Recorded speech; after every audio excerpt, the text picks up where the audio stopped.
Hoje no treinamento, os reforços em campo mais uma vez, Kenny Arroio, Luiz, o Rian Guilherme, o Luiz Sinisterra já vem treinando há mais dias, já até fez a estreia, e o Cauã Moraes ainda na fase de transição. Christian treinou mais uma vez e o Wanderson fez um trabalho de fortalecimento interno, dentro do que já era esperado, depois do Wanderson passar por aquele exame, mas repito, não será problema para a sequência, para o jogo do dia 11 de setembro.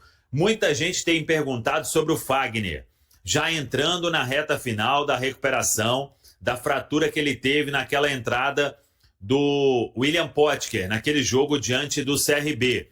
Tudo dentro também do esperado.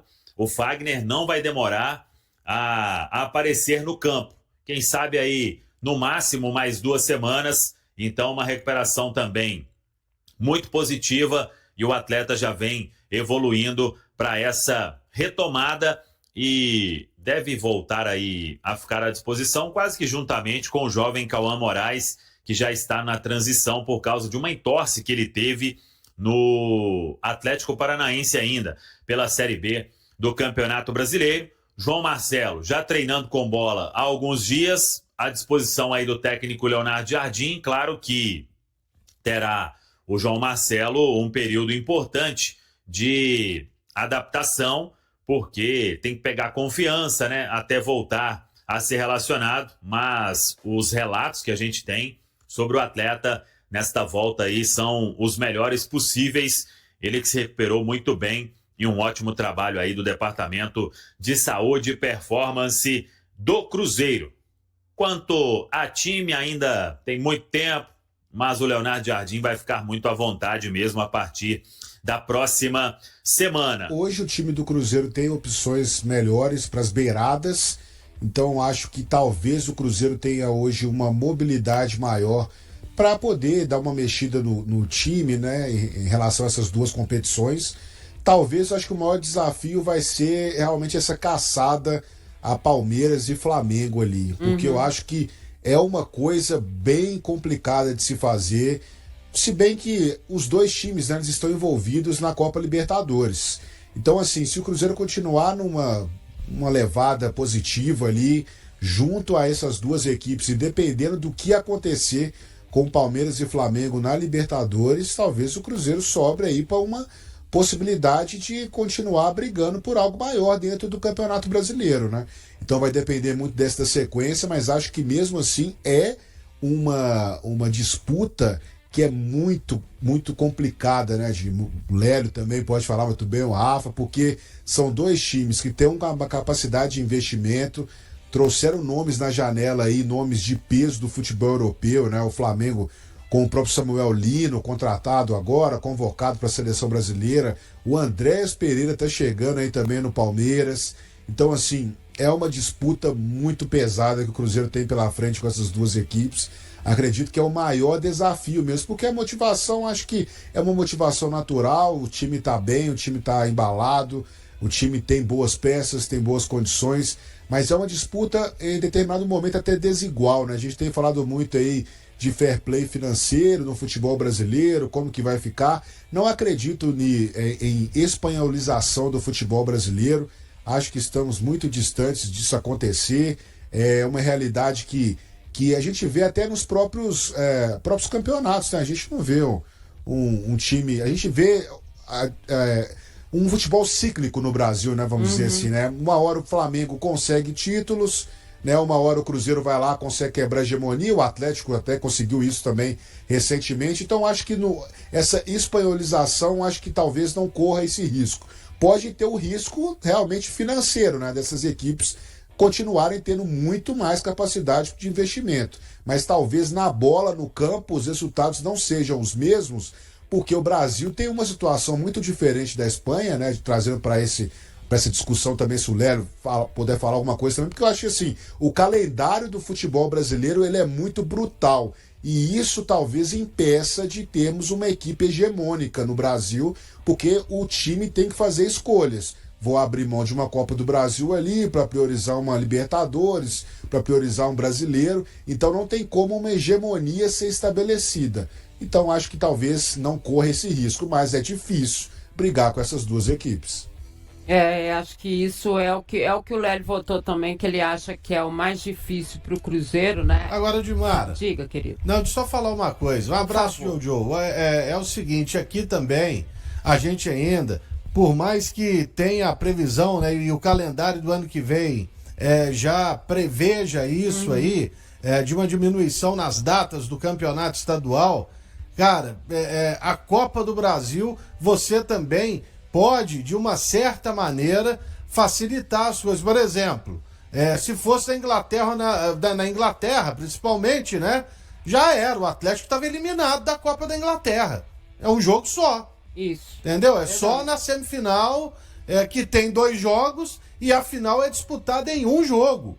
Entendeu? Então, talvez também o calendário brasileiro tenha que partir, mesmo a gente sabendo da tradição da Copa do Brasil e tudo mais, às vezes você sortear mando de jogo e pronto, e vai, é um jogo só, quem ganhar passa, quem perdeu vai chorar na cama, que é o lugar quentinho. Pode ser que aconteça isso, mas eu vou ser muito claro aqui, para mim, o que continua atrapalhando e muito o calendário brasileiro são os campeonatos estaduais. Também sou da mesma opinião, a gente não é contra. Concordo. Não é que a gente seja contra o estadual, mas é a fórmula de disputa, né? A forma como acontecem. Eu continuo batendo na tecla que tinha que ser regionalizado, depois ali faz uma reta final, né? Com quem ganhar do interior, mais os grandes, chamados grandes da capital, né? No nosso caso específico aqui, e pronto, acabou, sabe? 2 jogos, tchau, foi. É isso que acontece. Porque não tem necessidade disso. Não é só a quantidade de jogos, mas é atrapalhar a preparação do time no início de temporada, que é tão diferenciado para todo mundo, né? E assim, não, disputa com o Júnior, como o próprio Atlético chegou a fazer, o Cruzeiro também fez, né, no início dessa temporada. Mas não, né? Não dá, né, gente? A gente viu que não deu, né? Porque assim... Tem que ter time bom, Júnior, pra jogar, viu, Dimara? É isso que eu tô dizendo. Se você... tiver o campeonato, a obrigação tua é ganhar. Não tem jeito. Ninguém entra aqui com o Atlético Cruzeiro pensando que eles não têm a obrigação de ganhar o Mineiro, porque todo mundo sabe que eles têm a obrigação. Aí se entra com o Júnior, não vai bem, né? Já dá confusão. Deu no Cruzeiro, por que não vai dar? Já deu no Atlético em outras vezes, né? Então, assim, se tiver, tem que ganhar. Acho que esse que é o grande problema da questão dos estaduais, né? E que aí tem esse peso todo que a gente viu. Rafa, repete pra gente então. Quer dizer que dos novos contratados, ninguém tem condição de jogo pro clássico, e aí mais pra frente vai ter, né? O Sinisterra ele já foi regularizado. O Sinisterra então, tem. O Sinisterra tem condição e vai com certeza pro clássico. Não foi pro banco de reservas no jogo na Arena, mas esse jogo vai estar fazendo a preparação na folga dos jogadores. Ele fez um trabalho, então tá tentando recuperar aí esse tempo perdido, o Sinisterra, para poder ser opção pro Leonardo Jardim. Já os outros 3 não, pelo início da competição, né? A CBF não permite, desde que tenha já iniciado as quartas de final, foi o que aconteceu, né? Já tinha acontecido o primeiro jogo com o mando do Atlético, então o Cruzeiro com os outros 3, né? O Cauã, o Rian e o Arroio. E aí os 3 não ficam à disposição caso o Cruzeiro avance aí para a semifinal, sim, iniciando já com a opção dos 3. Foi uma boa janela do Cruzeiro, né? Mesmo que talvez não tenha vindo assim tudo que se esperava, a questão dos zagueiros, tantos zagueiros anunciados, né, Jojo? Mas foi uma boa, eu achei, jovens, promissores, para frente, né? Pensando lá na frente, eu achei uma boa janela.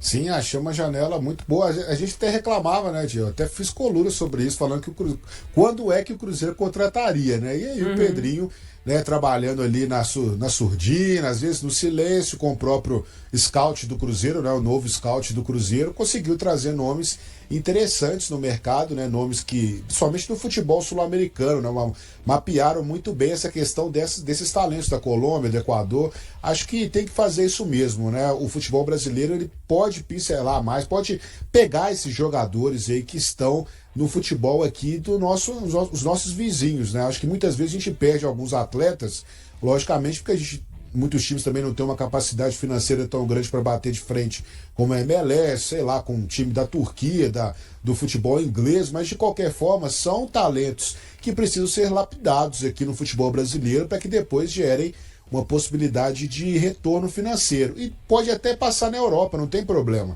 A gente vê o Caio Jorge aí, por exemplo, né? Chegou aqui, não conseguiu jogar muito bem na Europa, teve lesões, foi emprestado pela Juventus, a Juventus vendeu o Caio Jorge e hoje o Caio Jorge está na seleção, possivelmente num futuro aí, tomara que seja distante, né? Pelo menos a torcida do Cruzeiro espera, ele pode ter aí a possibilidade de retornar ao futebol europeu, mas é um jogador que já tem rodagem, já tem bagagem, então acho que o Cruzeiro trouxe sim bons reforços e eu acho que é uma janela bem eficiente do departamento de scout do Cruzeiro, até mesmo pelas condições que o Cruzeiro tem. Talvez o Cruzeiro deu uma pisada aí no freio em relação a investimentos, mas mesmo assim, né, foram investimentos muito altos. Tava vendo aí, acho que o Rafa pode confirmar melhor, mais de 100 milhões, né, possivelmente, assim que o Cruzeiro talvez investiu aí nesses movimentos, nessa janela aí do meio do ano, né? 100 milhões. Pode até aumentar, né, Jojo? Caso o Cruzeiro tenha interesse em permanecer com o Sinisterra, né? Ah, sim, no futuro, sim. É verdade. É verdade. Então, gastou sim, viu, gente? 100 milhões. Isso só para encerrar e concordar com o que o Jojo tá falando, mostra muito como é que esse abismo que tem financeiro, né? Essa demora do Cruzeiro para contratar. Tem o trabalho do Joaquim Pinto, né? Esse analista de mercado do Cruzeiro, um excelente profissional, todo mundo destaca o trabalho dele. Então, teve muito o olhar dele para esse mercado. O Cruzeiro teve que fazer um trabalho mais minucioso, né? Porque não tem o poder aquisitivo de Palmeiras e Flamengo para sair gastando, para, por exemplo, mais experiente, investir em um Emerson Royal, que vai ser reserva da lateral direita, ou pelo menos por enquanto é reserva da lateral direita do Flamengo, se dá o luxo de gastar com menos critério, talvez, né? Outras lá os caras, lá Palmeiras e Flamengo hoje falam em 10 milhões de euros como se fosse 10 milhões de reais. Verdade. Os times que antes vendiam, 10 milhões de euros, eles compram. O Andrés Pereira, se eu não me engano, ele veio por 12,5, era para vir por 25. Porque o Furran tinha feito jogo duro. E aí tá aí o Andrés Pereira, que era um dos principais jogadores da equipe lá de Londres, entendeu? Então, realmente, há uma discrepância financeira neste momento. O atacante Caio Jorge está muito próximo de alcançar marcas importantes pelo Cruzeiro no Campeonato Brasileiro em formato de pontos corridos. Artilheiro da atual edição com 15 gols, e já tendo balançado as redes 2 vezes em 2024. O jogador soma 17 tentos com a camisa celeste na competição nacional e pode escrever seu nome na história do clube. A média de desempenho impressiona, são 3 gols a cada 4 partidas. Mantendo esse ritmo, a projeção aponta para 28 gols ao fim do torneio.